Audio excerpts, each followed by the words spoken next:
infelizes num paraíso. Infelizes num paraíso. O texto base da mensagem está em Gênesis, no capítulo 3, o versículo 1 ao versículo 8, ok? Se você não tiver a Bíblia em mãos, você pode aí acompanhar conosco no nosso telão. Amém?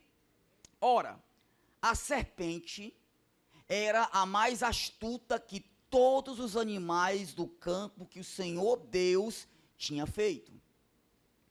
E esta disse à mulher, a Eva, é assim que Deus disse, não comereis de toda a árvore do jardim.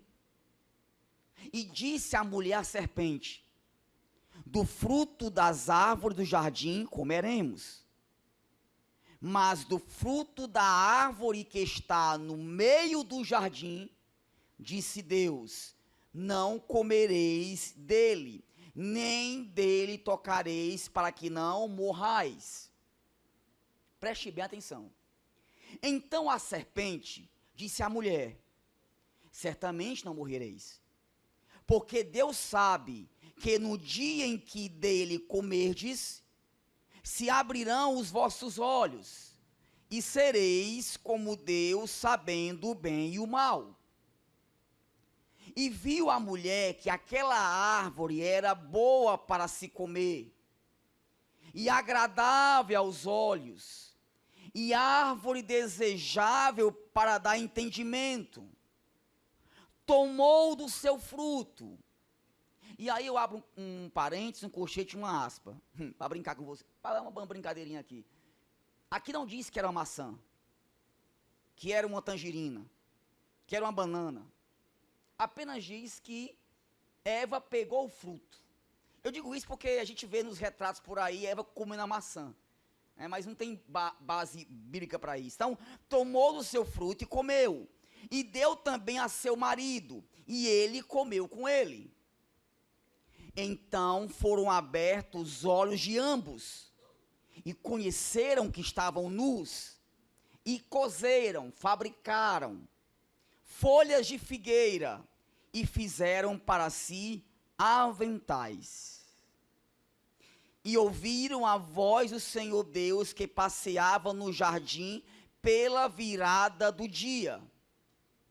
E esconderam-se Adão e sua mulher da presença do Senhor Deus entre as árvores do jardim. Amém, queridos? Eu poderia passar aqui a noite toda buscando, através de uma curiosidade bíblica, entender todo esse contexto. Porque essa é uma das passagens bíblicas mais curiosas, mais interessantes, mais debatidas, tanto por cristãos e ateus. Como, por exemplo, como era Adão e Eva? Que cor era a sua pele? Negra, branca, avermelhada? A serpente voava? Tinha patas? O jardim do Éden, porque o Éden era uma região, e o jardim ficava na região do Éden. Então, nós poderíamos passar aqui horas e horas discutindo sobre esses pormenores. Mas, evidentemente, o foco do que foi escrito não é gerar essa curiosidade. Há mistérios que serão revelados apenas na eternidade. Nem tudo que foi escrito na Bíblia foi escrito para o entendimento, mas sim para algo que apontava para Cristo. Agora, o capítulo 3 de Gênesis é o ponto de ruptura. Até aqui a criação era harmônica. Homem e Deus caminhavam juntos. Não havia culpa, medo ou dor. Mas a partir de um único ato de desobediência, tudo mudou. O pecado, ao entrar no mundo, não apenas mudou a comunhão com Deus, porque esta foi quebrada, mas também desestruturou relacionamentos. Nossa identidade foi distorcida. O pecado trouxe vergonha, medo e confusão. O pecado bagunçou o ambiente, as emoções, a saúde, a sociedade como um todo. Espiritualmente, eles foram separados de Deus. Emocionalmente, experimentaram medo, culpa e vergonha. Fisicamente, experimentaram doenças e morte. Tudo por causa do pecado. E o que é pecado? No grego, a palavra pecado é armátia, que significa errar o alvo ou desviar-se do caminho. Em 1 João 3 e 4 diz: todo aquele que pratica o pecado transgride a lei. De fato, vírgula, o pecado é a transgressão da lei. O grande João Calvino disse: qualquer coisa que contradiga a vontade de Deus é pecado. O grande John Piper falou que o pecado é o suicídio da alma. Mas para mim, o melhor conceito que já deram de pecado foi Susanna Wesley, a mãe do grande avivalista John Wesley. E ela falou o seguinte, preste bem atenção: tudo que enfraquece sua razão, prejudica a sensibilidade e sua consciência, obscurece seu senso da presença de Deus, ou tira seu gosto pelas coisas espirituais, tudo isso é pecado para você. Biblicamente, podemos categorizar o pecado de duas maneiras. Primeiro, o pecado por omissão, que é não fazer o que Deus ordenou. Segundo, comissão, fazer o que Deus proibiu. Eu vou repetir. Há duas maneiras de categorizar o pecado. Primeiro, é omissão, que é não fazer o que Deus ordenou. Comissão, fazer o que Deus proibiu. Mas tem um detalhe: o pecado é sutil. Porque até mesmo quando praticamos o bem, podemos estar pecando. Porque até o que você acha que está fazendo certo, pode, na verdade, estar fazendo errado. Como assim, Daniel? Eu sou dizimista.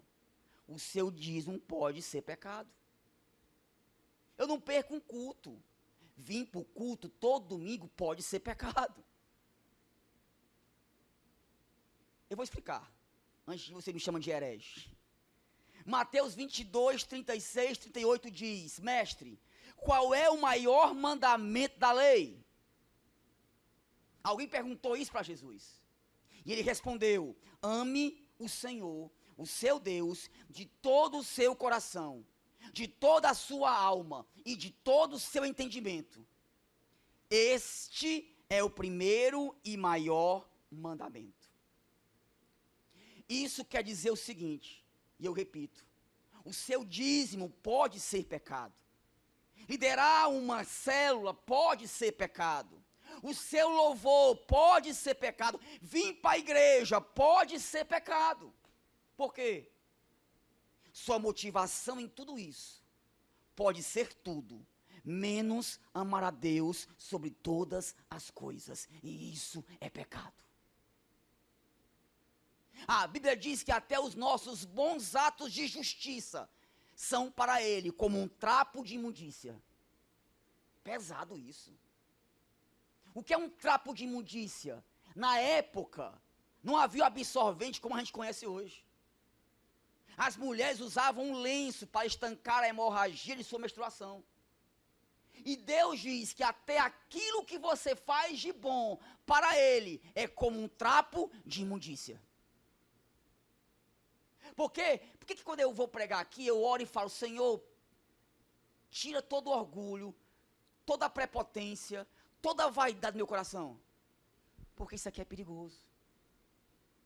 O aplauso é perigoso. O tapinha nas costas é perigoso. O elogio é perigoso. Qual é a motivação que me faz subir aqui em cima? Qual é a tua motivação que te faz ser dizimista? Qual é a motivação que te faz vir para o culto? Cuidado. Até o que você acha que está fazendo certo, pode ser pecado para Deus. Se a motivação maior não for amar a Deus sobre todas as coisas. Faz sentido, igreja? Faz sentido, igreja? Amém. Agora, eu quero trazer uma compreensão mais apurada das consequências do pecado. E a primeira é, o pecado, grave isso, anote isso. O pecado nos traz uma falsa sensação de falta. Você que vai ficar com a palavra da célula essa semana, anota isso. Eu sei, você vai receber a folhinha, anota isso. O pecado nos traz uma falsa sensação de falta. Olha o que diz Gênesis 3:6. E viu a mulher que aquela árvore era boa para se comer, vírgula, e agradável aos olhos, vírgula, e a árvore desejável para dar entendimento. Queridos, Eva estava cercada de abundância. Milhares de árvores, frutos intocáveis. Mas o diabo fez focar justamente na única coisa que Deus havia proibido. O pecado faz você esquecer tudo o que tem para desejar aquilo que você não precisa. 2 exemplos. Você tem um casamento abençoado, filhos saudáveis, uma vida construída com suor e sacrifício. Mas de repente, o inimigo aponta para alguém que não é seu cônjuge. E você pensa, era isso que eu precisava. E você cai em adultério. Outro exemplo, você tem um bom emprego, respeito, estabilidade, mas alguém te oferece uma oportunidade que fere princípios. E o pecado sussurra, é só um atalho, é um pouquinho só. E você é pego em roubo e engano. A coisa que eu mais escuto, alguém que caiu em pecado é, eu tinha tudo. E não valorizei aquilo que eu tinha. Eu tinha uma linda esposa e traí minha linda esposa. E agora? Eu tinha um bom emprego. Roubei, enganei e fui demitido. E agora?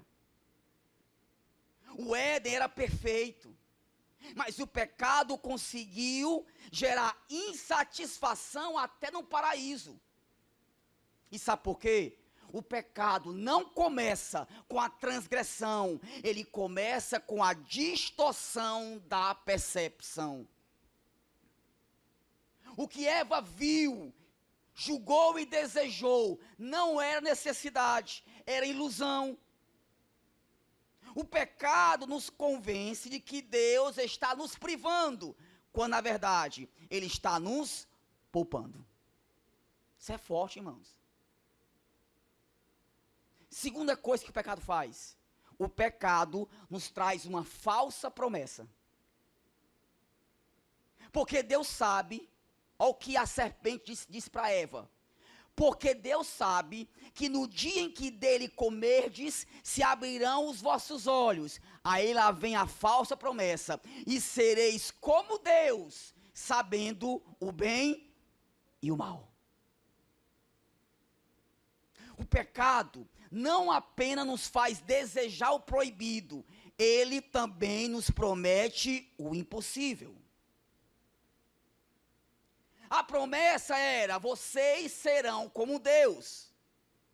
Mas a realidade foi vergonha, culpa e separação. Porque o pecado sempre vende o que não entrega. Amém, igreja? Agora, eu posso classificar aqui 5 tipos de pessoas no rol dos que caem na ilusão da falsa promessa do pecado. Primeiro são os iludidos. Geralmente os jovens, na tenra idade, que dizem: quando eu me formar, eu serei pleno.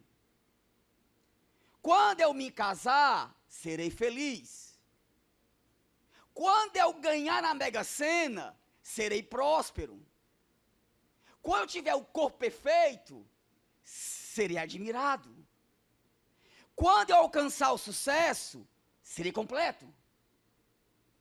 Sempre na ilusão de que se alcançar algo, será feliz, será pleno, ditoso, completo.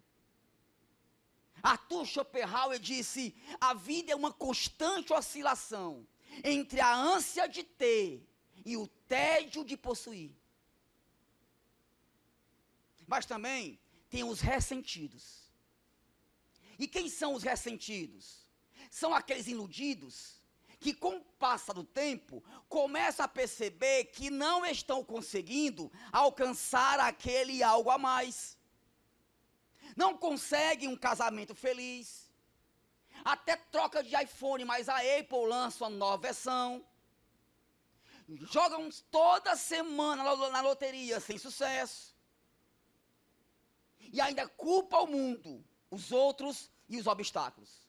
Porque acham que a culpa da infelicidade está sempre fora deles. Mas também tem os compulsivos.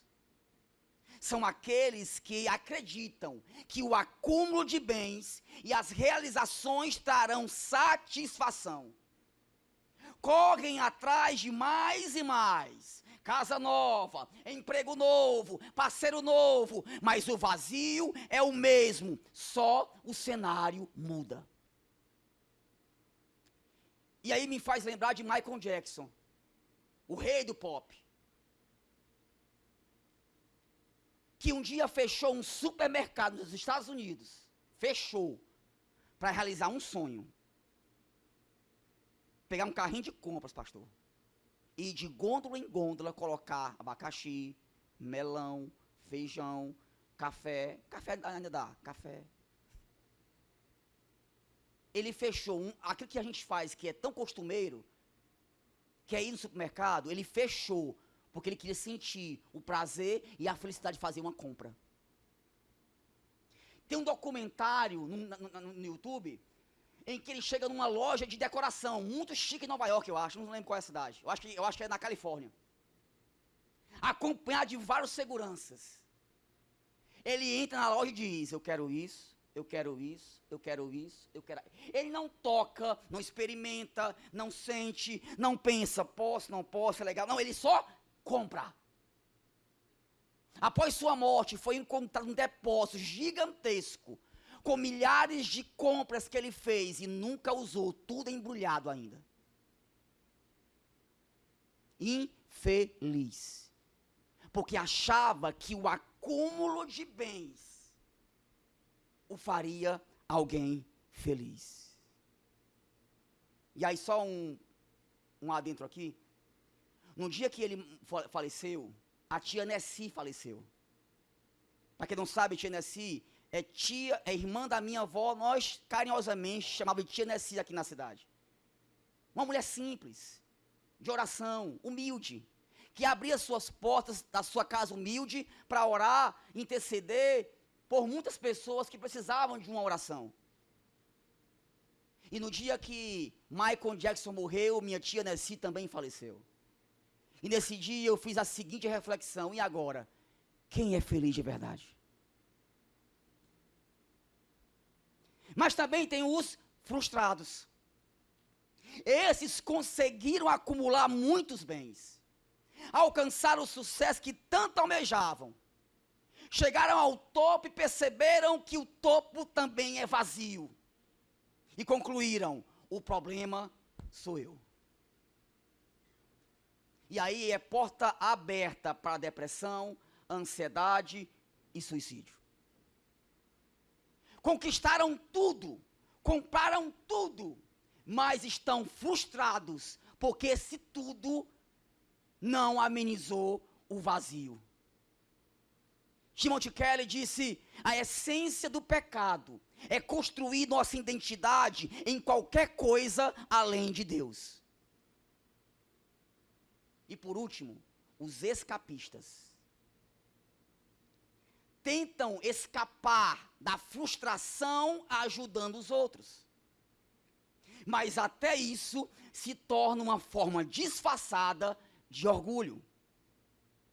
São pessoas que acumularam muito e tentam enganar o vazio fazendo bem.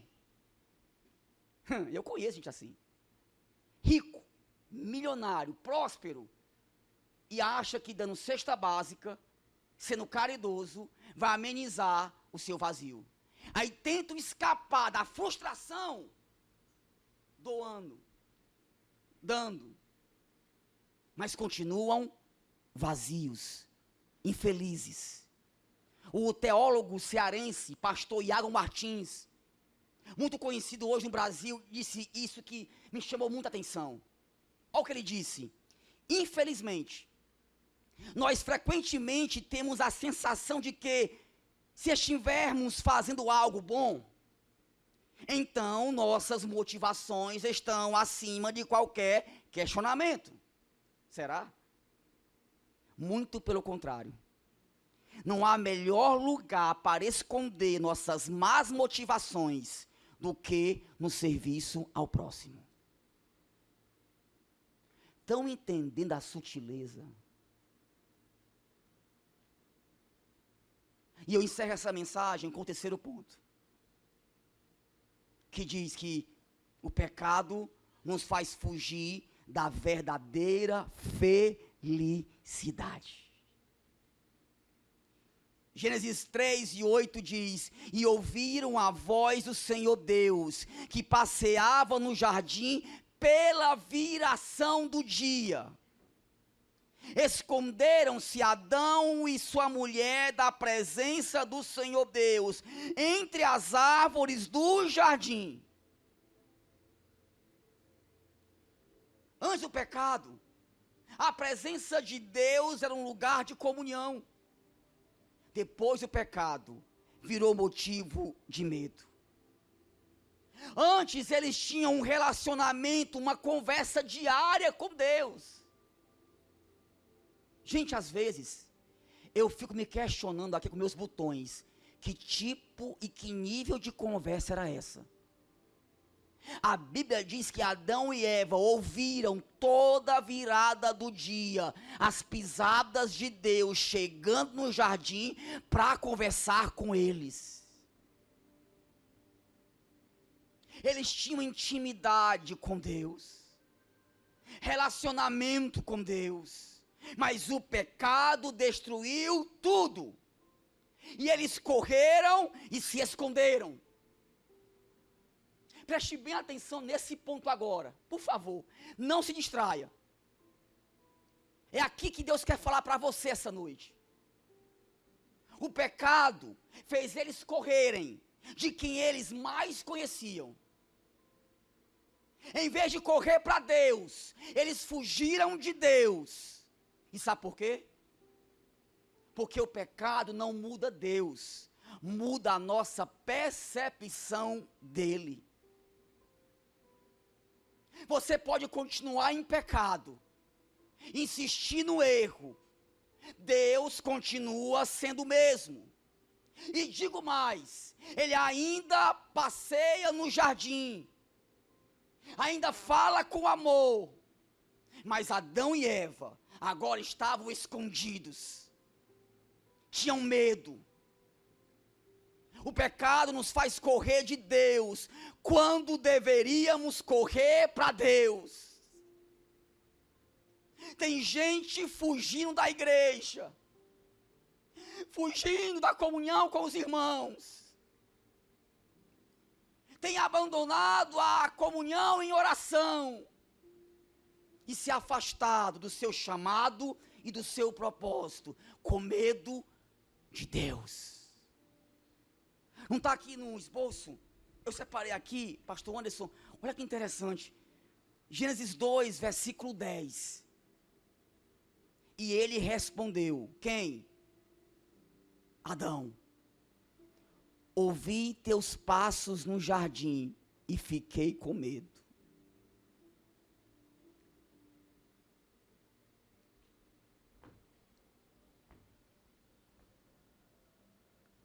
Ouvi teus passos no jardim e fiquei com medo. O pecado é uma mentira bem contada. Ele diz que você não é digno, que Deus não vai te perdoar, que Ele está irado demais, que não tem mais jeito para você. Mas eis que Deus derrama a sua graça. Porque lá em Gênesis 3, 21 diz, e fez o Senhor Deus a Adão e a sua mulher túnicas de pele e os vestiu. A graça de Deus sempre esteve presente. Deus não os destrói, Deus os cobre, Deus os veste. O primeiro sacrifício da Bíblia é feito pelo próprio Deus para cobrir a vergonha do homem. Desculpa, mas eu fico muito empolgado, por isso que eu fico rouco logo. Martin Lloyd Jones disse, não importa o quão profundo você tenha caído, a graça de Deus vai mais fundo ainda. Aleluia.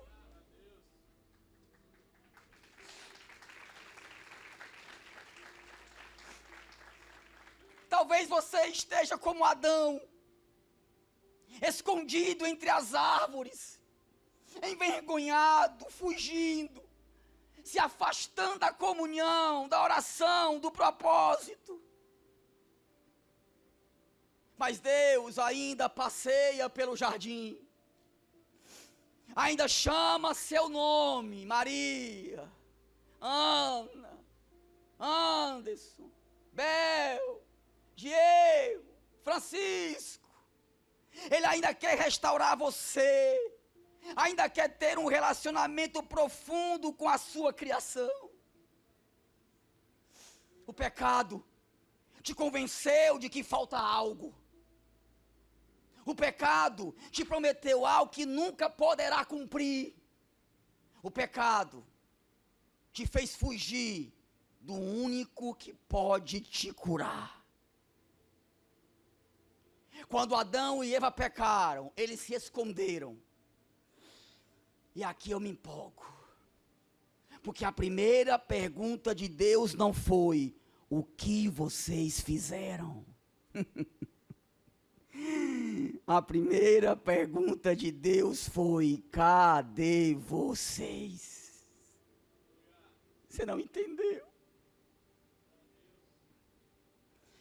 Deus não apontou o dedo, pastor Júnior, na ferida de Adão e Eva. Ele não perguntou o que você fez, Leninha. Ele perguntou: cadê vocês? E sabe por quê? Mídia, prepara aí, mídia. E sabe por quê? Porque Ele está mais interessado em te encontrar do que em te acusar.